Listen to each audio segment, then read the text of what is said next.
Hello बच्चों, स्वागत है आप सबों का फिर से आपके अपने चैनल जीनियस कैंपस पर।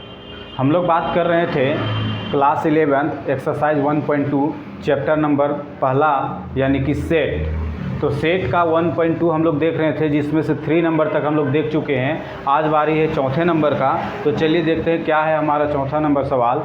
कहता है कि in the following state whether A is equal to B or not. यानी आपको यहाँ पे कुछ सेट दिए हुए हैं। अब आपको बताना है कि ये जो सेट है वो इक्वल है कि नहीं है, इक्वल है कि नहीं है, ये आपको बताना है। ठीक है, तो अगर आप ध्यान से देखें तो ए में क्या है, ए में कौन कौन सा एलिमेंट है, ए बी सी डी है। अब बी में भी देखिए ए बी सी डी है, दोनों में सेम एलिमेंट है, सेम एलिमेंट है। साथ ही साथ इक्वल भी 1 2 3 4, इसमें भी 4 है, इसमें भी 1 2 3 4, इसमें भी 4 है। तो दोनों में सेम एलिमेंट है और इक्वल एलिमेंट है ना। तो हम कह सकते हैं कि ए और बी क्या है, आपका इक्वल है। तो आप यहाँ लिख सकते हैं since A and B have same and equal element, equal element, therefore A is equal to B. ये पहला A is equal to B हो गया। सेकेंड नंबर में देखिए तो यहाँ पे ए में है 4 8 12 16। अब यहाँ पे देखिए 4 8 है, 16 भी है, लेकिन 18 यहाँ पे है, जो कि 18 आपका ए में नहीं है। तो जो एलिमेंट बी में है वही एलिमेंट ए में होना चाहिए, लेकिन ऐसा नहीं है। देखिए 4 है, 8 है, 12 है, 16 है। अब यहाँ 4 है ना, उसके बाद 8 है, अब यहाँ 12 नहीं है ना, और यहाँ पे 18 है, तो यहाँ 18 नहीं है। मतलब यहाँ पे 12 होना चाहिए था, यहाँ पे 18 होना चाहिए था, जो कि नहीं है। तो यानी कि नहीं है, सेम एलिमेंट नहीं है। देखिए 1 2 3 4, यहाँ भी 4 एलिमेंट है, 1 2 3 4, यहाँ भी 4 एलिमेंट है। 4 4 तो है, लेकिन सेम एलिमेंट नहीं है। क्या है बच्चों, सेम एलिमेंट नहीं है, इसलिए हम इसको क्या कहेंगे, इक्वल नहीं कहेंगे। तो आप ऐसा लिख सकते हैं कि सिंस जो है आपका यहाँ पे 12 जो है बिलोंग्स कर रहा है ए पे, लेकिन 12 जो है बिलोंग्स नहीं कर रहा किस पे, बी पे। यानी 12 ए का तो एलिमेंट है, लेकिन बी का एलिमेंट नहीं है। 12 ए का एलिमेंट है, लेकिन बी का एलिमेंट नहीं है। इसलिए आप डायरेक्ट लिख सकते हो कि A does not is equal to B, यानी ए आपका बी के इक्वल नहीं है। सिंपल सा फंडा है। अब यहाँ पे तीसरा नंबर देखिए, ए आपका क्या है, 2 4 6 8 10 है। अब बी आपका क्या है, तो अगर आप बी को यहाँ पे निकाले तो कहता बी एक ऐसा सेट है, एक्स है, लेकिन एक्स का पॉजिटिव इवन नंबर है। पॉजिटिव क्या है, इवन नंबर है ना। और वो कहाँ तक जा रहा है, 10 तक जा रहे हैं, 10 से छोटा होगा। तो पहला इवन नंबर हो गया 2 4 6 8 10, 10 तक, क्योंकि 10 के इक्वल भी है, लेकिन 10 से आगे नहीं बढ़ना है। तो अब यहाँ देखिए 2 4 6 8 10 आया, यहाँ भी 2 4 6 8 10 आया। तो फिर आप वही चीज़ लिखेंगे, since A and B have same, A and B have same and equal element,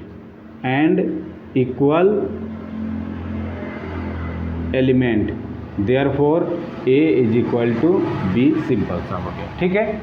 अगर हम चौथा नंबर के बारे में बात करें तो चौथा नंबर हमारा कहता है कि जो हमका ए है वो x such that x is a multiple of 10।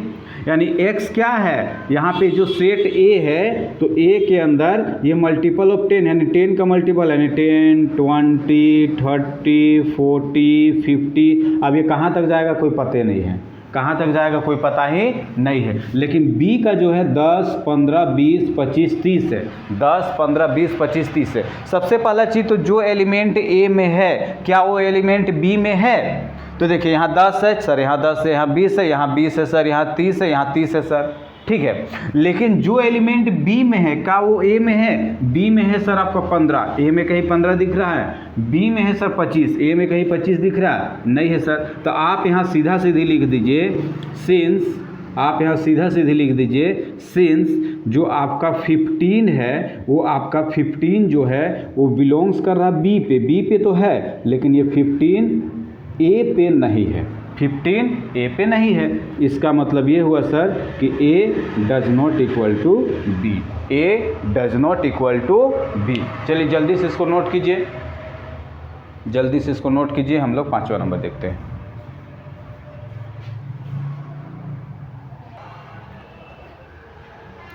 तो अगला सवाल क्या है, 5वां नंबर का था are the following pair of set equal. क्या ये जो सेट दिया हुआ है, पेयर ऑफ सेट जो दिया हुआ है, क्या ये इक्वल है? और अगर इक्वल है तो रीजन देना, या इक्वल नहीं है तब भी आपको रीजन देना है। पहला है ए इज इक्वल टू एक सेट है जिसके अंदर क्या है 2 और 3, ये 2 एलिमेंट है। अब बी क्या है x, such that x is solution of x square plus 5x plus 6 is equal to 0। यानी सेट ए तो आपको पता है कि 2 और 3 है, लेकिन सेट बी में क्या है आपका x square plus 5x plus 6 का सॉल्यूशन है। तो सबसे पहले इसको हम लोग सॉल्व करेंगे। क्या है? सॉल्व करेंगे सबसे पहले सॉल्यूशन। ठीक है, सॉल्यूशन आपके पास है x square plus 5x plus 6 is equal to 0। तो ये द्विघात समीकरण है ना बच्चों, एक क्वाड्रेटिक इक्वेशन है। तो क्वाड्रेटिक इक्वेशन को सॉल्व करने का तरीका आप लोग जानते हैं कि फर्स्ट और लास्ट को गुणा करके रफ में रखिए, एक्स स्क्वायर को 6 से गुणा करेंगे, 6x स्क्वायर हो गया। बीच वाला को तोड़ना है, आप जोड़ घटा करके 5 लाना है, ठीक है, लेकिन गुणा करने पे 6 लाना है। तो क्या में तोड़ेंगे सर? 2x और 3x में तोड़ेंगे, क्योंकि 2 और 3 5 हो जाता है, 2 तिया 6 भी हो जाता है। ये तो आप लोग एकदम 9th क्लास 10th क्लास सब में एकदम भली भांति सीख चुके हैं। ठीक है, अब दो को का जोड़ा बनाते थे, इसमें और इसमें x कॉमन है तो यहाँ हो जाएगा x प्लस 2 बचेगा, और इन दोनों में 3 कॉमन है सर, तो x से 3 निकल के बच गया x, और 6 से 3 निकल के बच गया 2, 3 दूना 6। तो इस तरीक़ा से यहाँ भी x प्लस 2, यहाँ भी x प्लस 2, x प्लस 2 अगर आप बाहर निकाल लेते हैं तो यहाँ बच जाएगा x और यहाँ बच जाएगा 3 इज इक्वल टू 0। तो अगर आप देखें तो x plus 2 is equal to अगर 0 लेंगे तो x का वैल्यू हो गया -2, और यहाँ पे x plus 3 is equal to 0 लेंगे तो x का वैल्यू हो जाएगा -3। तो इस तरीक़ा से देयरफॉर अगर आप सेट b के बारे में बात करें तो सेट b आपका -2 और -3 आ रहा है, -2 और क्या आ रहा है -3 आ रहा है। तो आप देख सकते हैं कि सेट a में आपका 2 और 3 है, लेकिन सेट b में -2 और -3 है। तो आप यहाँ लिख दीजिए सिंस जो आपका 2 है वो a पे तो बिलोंग्स कर रहा है, लेकिन ये 2 b पे नहीं है क्या? देखिए ना, 2 आपका a में है लेकिन 2 b में है क्या? नहीं सर, -2 है ना, बस एक ही रीजन काफ़ी है। आप 3 को भी लिख सकते हैं, 3 तो a में है लेकिन 3 b में नहीं है, और जब दोनों में नहीं है देयरफॉर इसका मतलब ये हो गया सर कि a does not is equal to b, यानी a और b आपका इक्वल सेट नहीं है। एकदम सिंपल सा फंडा है। ठीक है, अब यहाँ पे देखिए a such that x is a letter in the word flow, है ना। तो जैसा कि हम पहले भी बताए हैं कि जब भी हम लोग कोई सेट बनाते हैं, सेट में अगर किसी लेटर को लिखा जाता है तो लेटर में अगर कोई वर्ड रिपीट करा तो उसको लिखा नहीं जाता, सिर्फ एक ही बार लिखेंगे। तो देखिए यहाँ पे f एक बार है तो f आप एक बार लिख दिए, ओ देखिए 2 बार है लेकिन आप लिखेंगे एक ही बार, एल देखिए 2 बार आप लिखेंगे एक ही बार, डब्लू तो एक ही बार है तो डब्लू तो लिखना ही पड़ेगा। ये ए हो गया। अब बी में अगर आप देखें तो बी में सब एक ही बार है, क्या है? डब्लू है, ओ है, एल है, एफ है। अब अगर आप ध्यान से देखें तो जो जो एलिमेंट ए में है वही वही एलिमेंट आपका कहाँ है? बी में है। देखिए यहाँ एफ है, यहाँ भी एफ है, यहाँ ओ है, यहाँ भी ओ, यहाँ एल है, यहाँ भी एल है, यहाँ डब्लू है, यहाँ भी डब्लू है। सेम एलिमेंट है ना बच्चों लोग, कोई दिक्कत वाली बात नहीं है। तो हम कह सकते हैं कि ए और बी क्या है?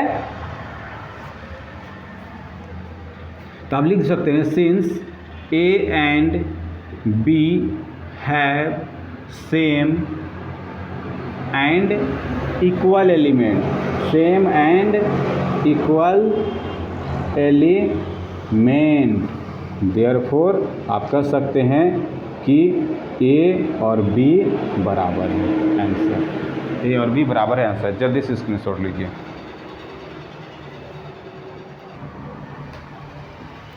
अब ये हमारा लास्ट नंबर सवाल है एक्सरसाइज 1.2 का। कहता है from the set given below select equal set. यहाँ पे कुछ सेट दिए हुए हैं, आपको इक्वल सेट का चयन करना है, इक्वल सेट का आपको चयन करना है। तो चलिए आंसर बनाते हैं क्या क्या हो जाएंगे इक्वल सेट। तो इक्वल सेट का मतलब क्या है? Same element and equal element होने चाहिए। तो अगर यहाँ देखिए 2 4 8 12 है, यानी 2 4 8 12 है, और कहीं पे 2 4 8 12 है, 2 4 8 12, 2 4 8 12 सर कहीं नहीं है, 2 4 8 12 हमको कहीं नहीं दिख रहा। बी में देखिए 1 2 3 4 है और कहीं 1 2 3 4 है, ये ध्यान सर 1 2 3 4, यानी कि आप देखिए पहला आंसर क्या हो जाएगा बी। बी में क्या है आपका 1 2 3 4 और डी में क्या है आपका, डी में है आपका 3 1 4 2, सेम एलिमेंट है तो आप लिख सकते हैं B is equal to D. पहला हो गया, ठीक है, ये पहला आपका ये इक्वल निकल गया। और कोई इक्वल है क्या देखते हैं। अच्छा यहाँ पे 4 8 12 14 और कहीं 4 8 12 14 नहीं है। अब यहाँ -1 1 और कहीं -1 1 यहाँ है सर -1 1, यानी कि ई में आपका है -1 और 1 और यहाँ पे जी में भी आपका 1 और -1, यानी सेम एंड इक्वल एलिमेंट है तो आप लिख सकते हैं कि E is equal to G, E is equal to G. और कोई है क्या, यहाँ 0A है और कहीं 0A नहीं है। मतलब हम देख सकते हैं सर कि यहाँ इतना सारे सेट है उसमें से बस 2 ही इक्वल सेट हैं। तो ये हो गया आपका फाइनल ये एक्सरसाइज कंप्लीट। उम्मीद है आपको क्लास समझ में आया होगा। तो चलिए मिलते हैं हमारे नेक्स्ट वीडियो पर, यानी कि एक्सरसाइज 1.3 को लेकर के। तब तक हंसते रहिए, खेलते रहिए, पढ़ते रहिए। जय हिंद।